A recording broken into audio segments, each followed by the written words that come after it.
Ubracha, mes chers amis, dans la paracha de Lech Lecha, on va enregistrer Bezrat Hashem avec l'aide d'Akadosh Baruch Hu, une troisième vidéo sur l'importance de la circoncision. Donc c'est un point de la paracha de Lech Lecha.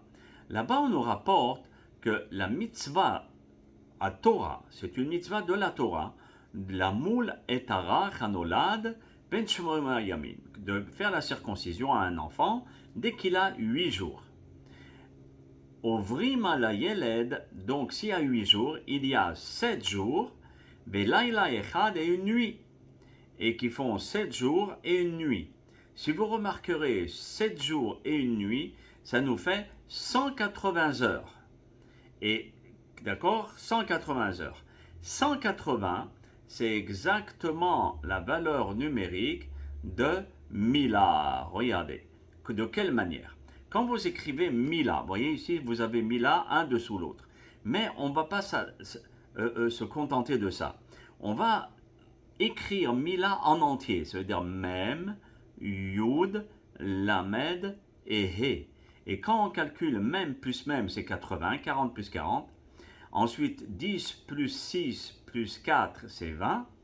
Lamed de Mila, donc c'est le Lamed, c'est 30 plus 40 plus 4, c'est 74. Et le He, c'est 5 plus 1, ça fait 6. En tout, le mot Mila, mais quand on le décortique en entier et qu'on écrit les lettres cachées, ça nous fait 180, qui est exactement la valeur numérique de Mila et des heures dans lesquelles on a attendu et que l'enfant a attendu pour pouvoir se faire circoncire. Toujours dans la paracha de Lech Lecha, le premier qui a fait la circoncision à 8 jours, on le voit dans le Bereshit au chapitre 20 et au verset 4. Vayamol Abraham et Yitzhak beno, Abraham a circoncis son fils Yitzhak, ben shmonat yamim, lorsqu'il avait 8 jours. Kasher tiva oto Elokim, de la même manière que Dieu lui avait prescrit. Vezacha, et étant donné qu'on vient d'expliquer qu'il y avait 180 heures dans ces 8 jours, les 7 jours plus la nuit, c'est pour ça qu'il faut circoncire l'enfant le plus tôt possible et pas attendre le soir du 8e jour. Et comme ça, on est dans les 180 heures. Et bien, grâce à ça, le premier qui a été circoncis après 180 heures, c'est Yitzhak. C'est pour cela qu'il a eu le mérite de vivre 180 ans.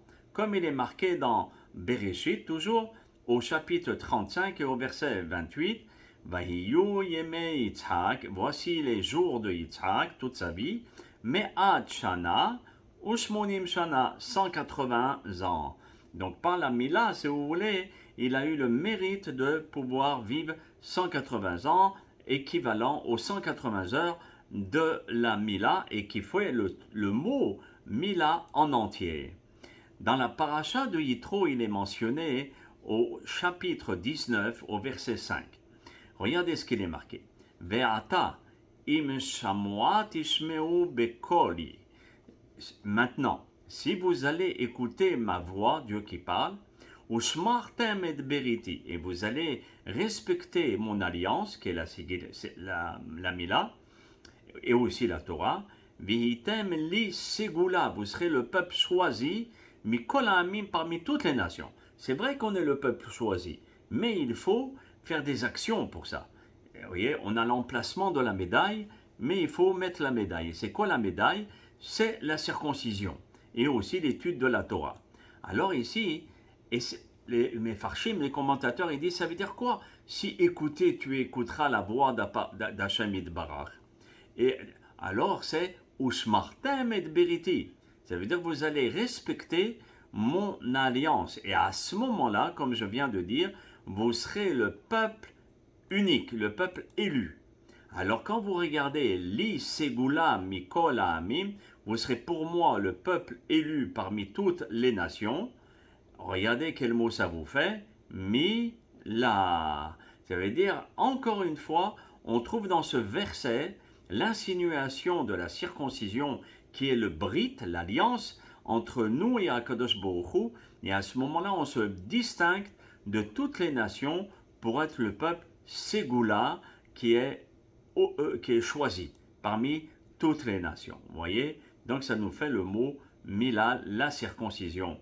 Et donc il n'y a rien comme hasard, si vous voulez, dans les psukim de la paracha de la semaine. Vous voyez? Voilà mes chers amis, pour en ce qui concerne les points de la Mila. Aussi, je voulais vous rapporter un dernier point qui est Mila. Regardez. Alors, on sait qu'Akadosh Baruch Hu a créé son monde avec la bouche. Et bouche, c'est P, c'est 85. Et Mila, c'est aussi 85. Vous allez me dire quel est le rapport? Alors, de la même manière que Dieu, il a créé avec la bouche et qu'il a la possibilité de créer, le Moël, quand il fait la Mila, il fait la Metzitza. Il aspire le sang, mais attention, il ne l'avale pas. Okay? Mais il aspire le sang pour beaucoup de raisons. Et avec quoi il le fait? Avec sa bouche. Pourquoi? Pour investir le bébé avec son P. P, c'est 80 plus 5. Vous voyez? Et voilà, ici on voit Mila. Vous voyez? Donc c'est 40 plus 10 plus 30 plus 5, ça nous fait 85. Et P, c'est 80. Vous voyez P ici, c'est 80 plus 5. Pourquoi les deux mots ont un rapport? Parce que quand le Moël va faire la circoncision et qu'il va faire la Metzitza, il va aspirer ce sang de façon à donner le conduit du sang de nouveau, mais sans l'avaler, chas v'shalom. À ce moment-là, il va investir au bébé le potentiel de procréer et de créer de la même manière qu'Akadosh Baruch Hu a créé avec le P, avec la bouche. Voilà. Voilà pour les petits chidushim de la paracha de Lech Lecha concernant la circoncision. Kol Tuv, Shalom Shalom, et qu'Hachem nous aide de façon à rapporter plusieurs chidushim des parachiotes de la Torah. Kol Tuv.